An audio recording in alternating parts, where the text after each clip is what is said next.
Hey everyone, George here. So if you run a construction business and you're between multiple jobs all the time, tax deadlines can get ahead of you pretty fast. Today I'm breaking down the 2026 tax deadline so that you could put them on your radar and not get blindsided. So without further ado, let's get started.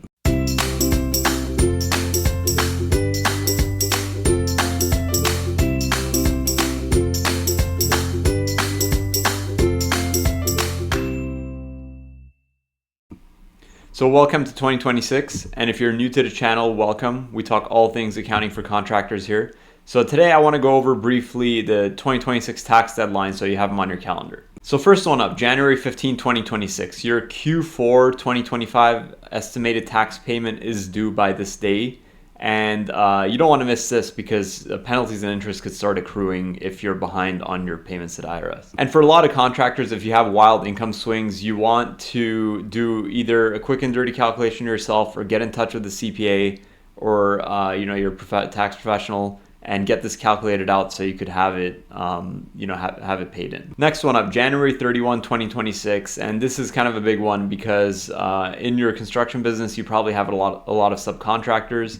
So you're going to have to issue them, anybody you paid over $600 to in 2025, you'll have to issue them a 1099. Hopefully you got those W-9s in already, because once a sub is off a job, in my experience, the way I've seen it, it's hard to chase them down and get W-9s from them later to have all the relevant information to issue them a 1099. So anyways, 1099s are due by January 31st.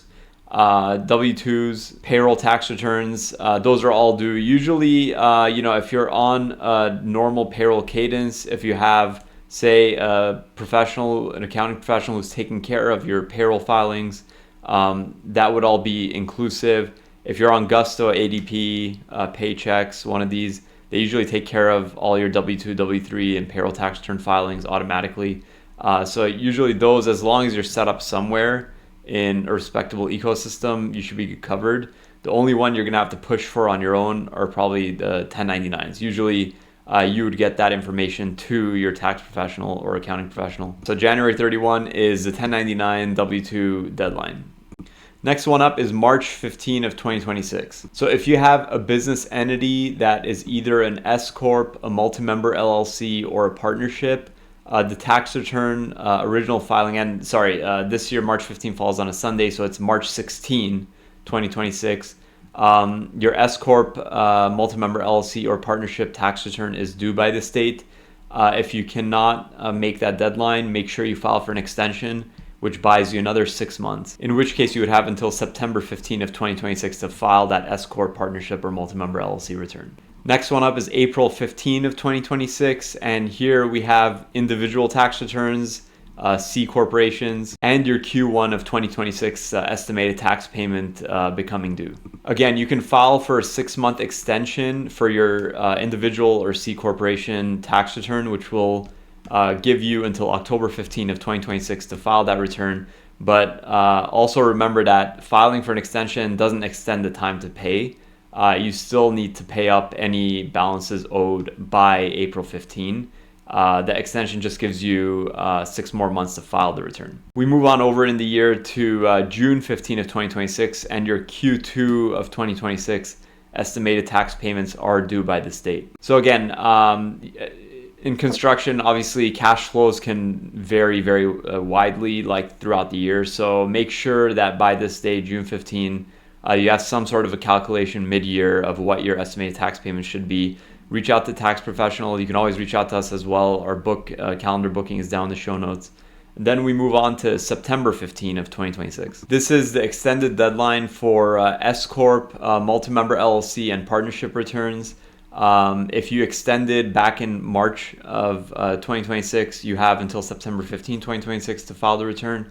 And you also will owe your Q3 of 2026 estimated tax payment by then. Again, make sure that's calculated out properly.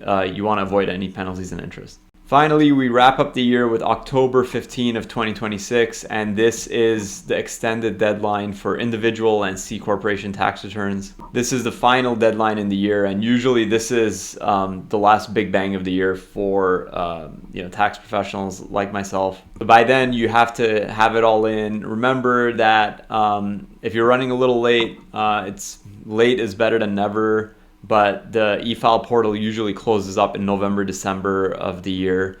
Also, even though it's not a strict deadline, but November, December of the year is that time. If your business is really ramped up, if you're grossing and netting a lot, it's worth to do tax planning all throughout the year. The earlier in the year that you start, the more strategies you can implement, the more tax efficient you can be. And November, December of the year always, even though again there's no deadline per se, become the tax planning intensive periods of the year, because all your final strategies would need to be implemented and made effective by then, because once the year ends, there's really very little you could do. But again, that's not to say push off your tax planning to November, December. The longer you wait, the less you can do. The earlier you start, the more tax efficient you can be.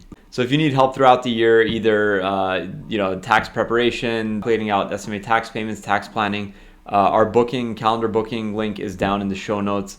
And I hope you found this helpful, and see you in the next one.